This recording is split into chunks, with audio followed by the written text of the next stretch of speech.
Our first guests from Norway have just arrived, and I would like to introduce them to you. So here we have the guest that were waiting for. This is Nadia and Caspian, a mother who had taken her son away from her, and she just received him back, and she is a very happy mother now.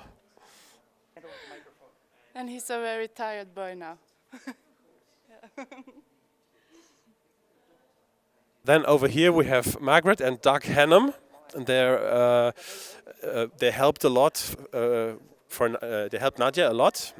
Margaret is a pediatric nurse, and Nadia and Caspian were staying for a while at their house. Actually, before Caspian was taken away from them for 5 weeks, actually. Yeah, and now they live with us. And now they live with them.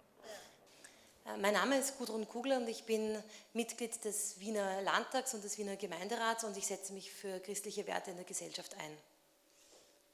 My name is Gudrun Kugler. I'm a sitting member in the Vienna Regional Parliament, and I also support Christian values in families.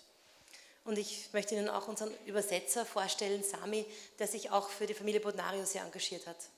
I also want to present Samuel Krupinski, who was involved in the case of Bodnariu family. I would now like to welcome very much all the people that are watching this on YouTube, and most likely in all different countries in the world. You will be happier to listen to us in English, and I would also like to welcome the listeners of ERF Radio who are with us live also tonight. What we're doing tonight was organized by a very young alliance called Saved Children. This is an alliance of organizations, of representatives of church communities and of individuals who have all together realized that there is something seriously wrong in Europe, especially in Norway. We have all learned a new word in the last year, and this new word we did not want to learn, and this is Barnevernet. Am I saying it rightly? Yes. We did not want to learn this word, and why do we need to know the name of the social youth services in Norway? We learned the word when the Bodnariu case became prominent all over Europe, and I would like to briefly run this case by you, that you will all remember what happened. In the beginning of November, the Ruth and Marius Bodnariu had 4 of their 5 children taken away by the Norwegian youth services, the Barnevernet, and the day after, they also came to fetch the 5th, the baby. When I heard about this case first, I had a reaction that many of us probably had, and we thought, well, this must have been a case of domestic violence. But then I investigated further, and I met people who knew the family and who knew the details, and I talked to the lawyers, and I realized that it was not a case of domestic violence. BBC reported, many people saw what was happening. Worldwide protests took place twice. The first protest I did not join yet because I was still under the impression there must have been something else that we don't know. But I did join the second protest. Many of you must have been present back then on April the 16th. In many, many cities in the world, people were on the streets protesting for the Bodnariu children to be returned. There was also a letter written by 170 experts petitioning the Barnevernet to return the children. And as you know, the children were returned in June. It was half a year for a family to be separated in such a cruel way. Not only were the children separated from their parents, but the siblings, most of them were separated amongst each other. And it was half a year. For the baby, half of its lifetime. And all of us, I suppose you are here because you imagine yourself in the situation of going to sleep in the evening, not knowing how your children are doing, knowing that they are not with you. Now, when the children were returned, Ruth and Marius did the only meaningful thing. They took the children and left Norway. Who would not have done that? And on their way to Romania, they passed by Austria, and I was very happy to meet them then in the summer. And now they are in Romania, and they were looking for schools for the children, and they realized that the children are afraid of going to school because they were fetched from school, they were snagged from their classrooms to be taken away from their family. And Ruth and Marius are now considering to homeschool their children in order not to make them go through this fear again. That's only one small example of what such action, government action, can actually do to an individual child. As I'm a lawyer by training, I looked into the Bodnariu case from a human rights perspective. And I saw a number of human rights violated. And sometimes it's a better argument to look into human rights declarations and see what went wrong in this respect.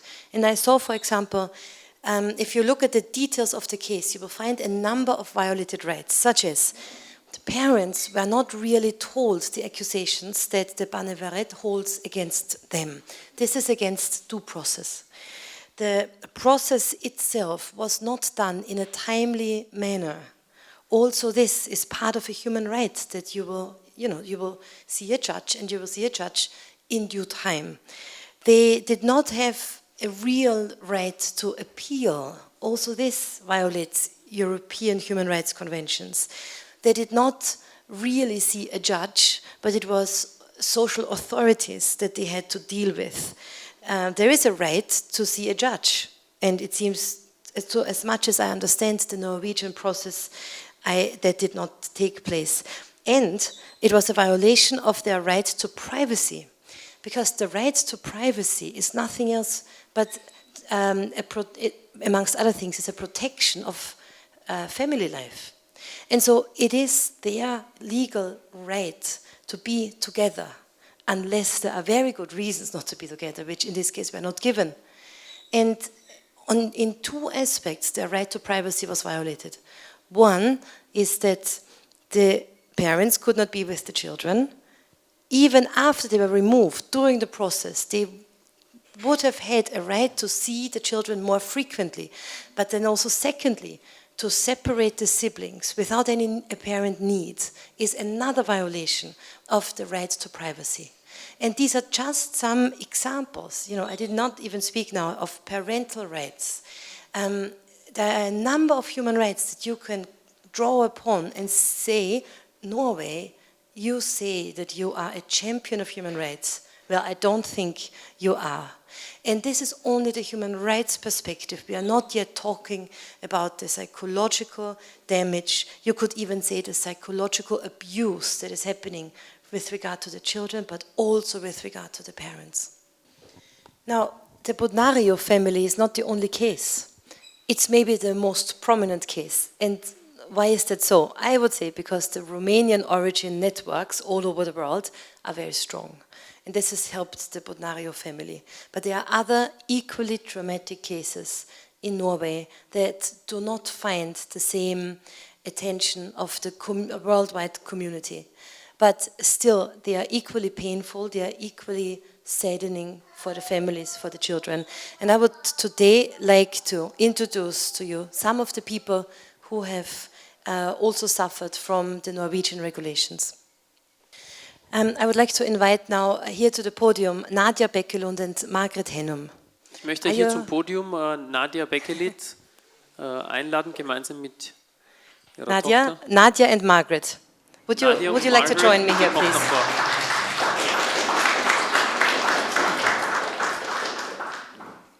Nadia, hello. Hi. Margret, very good to have you. Now, I can see you're here with a baby, yes. Nadia, but I also know that you've had a very difficult story, and your little Caspian is now back with you. But that was not so easy. Would you maybe want to tell us a bit about it?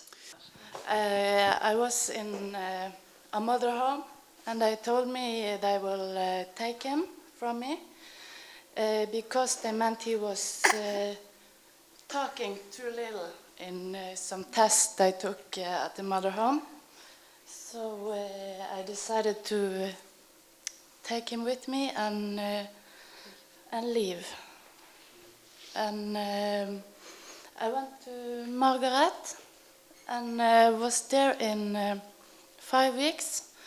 And I found out where I was, because they were, yeah, and they came and took him with 5 policemen. He was sleeping in his bed, and they just came and took him without checking how he was doing, and they didn't ask what he ate or when he was sleeping or anything. My 3-year-old does not speak at all. Nur als Info, mein Kind, das 3 Jahre alt ist, spricht nicht, noch nicht. Now, Nadia, and he was at this time, how old was he? 6 months, 8 months, 6 months. And that was in June. Yes. And then in the summer you were trying to get him back, and you were talking to the authorities. And you were, now he's with you. What happened after they took him?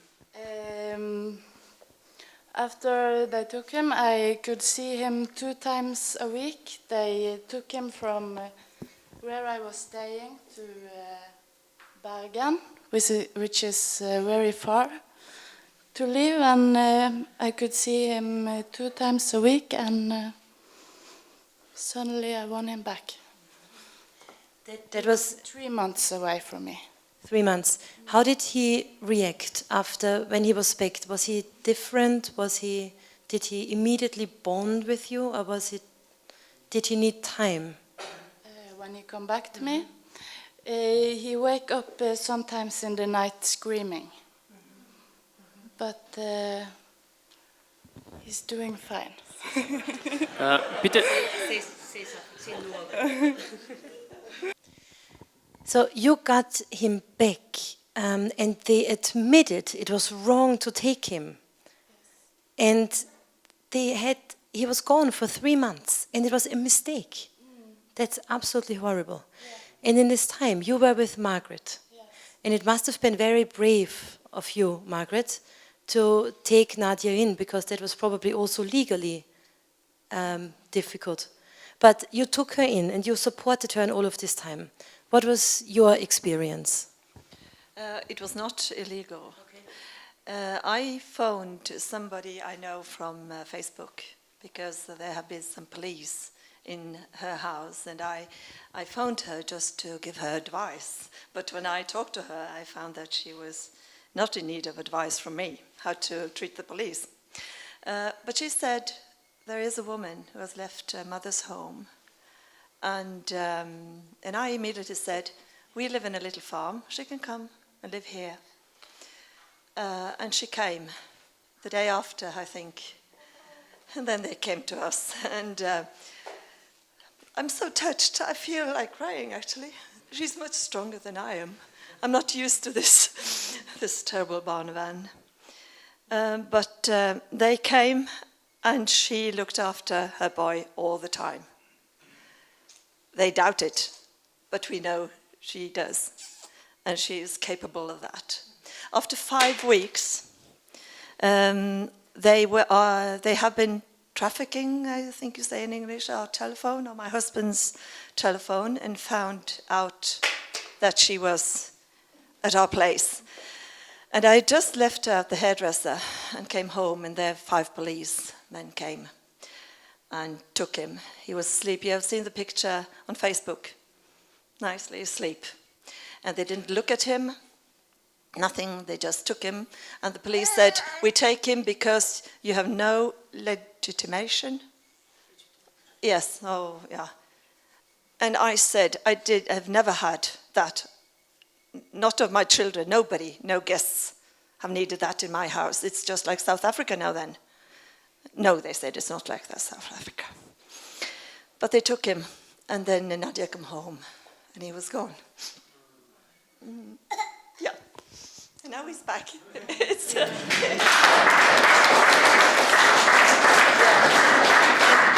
And I must tell a story.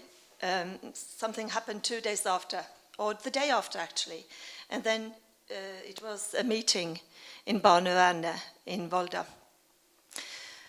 And when he woke up and saw his mother, he looked very confused. And after 1 hour, or after some time, we recalled no sound is coming out. And when he left, he was bubbling, he was talking all the time. He was completely silent. And that was terrible. He was shocked. Yeah. Much more than that before he left. Yeah. Now it's back, but that was completely silent. And I told the guards, I called them guards, and they say, oh, he's completely different with his foster mother now. Yeah. Yeah. They are lying all the time. All the time they are lying, aren't they?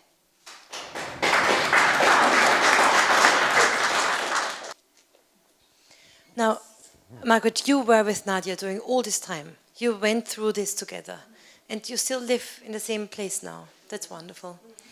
And can you tell us more about the reasons of Barnevernet? Why did they do this? And why did they then return Caspian? You know, what triggered the action they did? Did you discuss this with Barnevernet? I don't know if I know all the English words, but Nadia was reported to the police by Barnevernet in Bergen the day after she left the horror homes for mothers.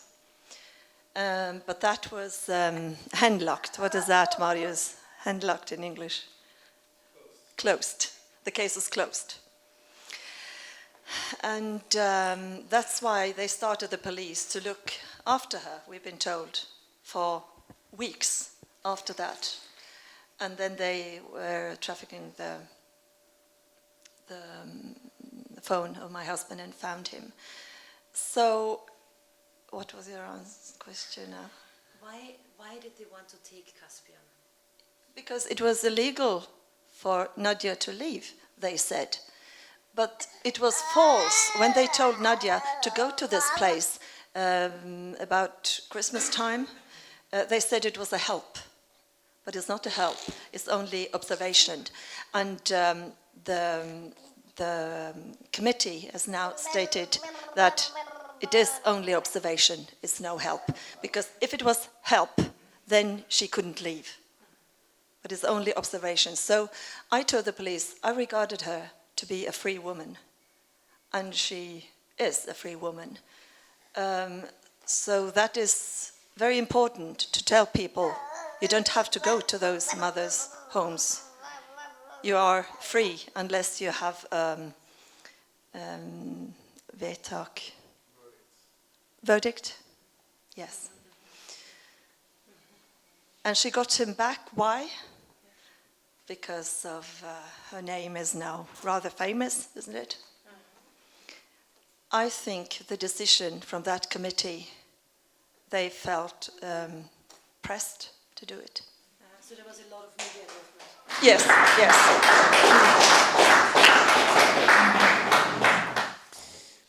Did they ever apologize to you? No. Even though they made a mistake, a legal mistake, they should say that they are sorry about this, but they don't. No, they never admit a mistake. They never do anything wrong. Now, Nadia, you had as a child also bad experiences with Barnevernet. Is that true? Yes. Would you like to tell us a little bit about that? Yes, they came without warning. I was 13 and my sister is 1 year younger than me. And they came with the police and they had to break us apart. And they bring all my siblings and me to different places. And from that moment we never saw each other again as a family, or almost. So I have always been afraid of Barnevernet. And since I've been in Barnevernet myself, I knew that they were gonna come after me when I get a child. Yeah. Nadia, thank you for telling us this, and thank you for going into the media and to come to Austria. That is really, not everybody would do this. Margaret, what do you think? I must say something about Barnevernet. The day after they took Caspian, as I told, we went to that meeting with the leader. And in the afternoon that day, she had decided Caspian will do well with his mother in our house. By the way, they wrote, Margaret Hennum has been very critical towards Barnevernet in social media. Amen.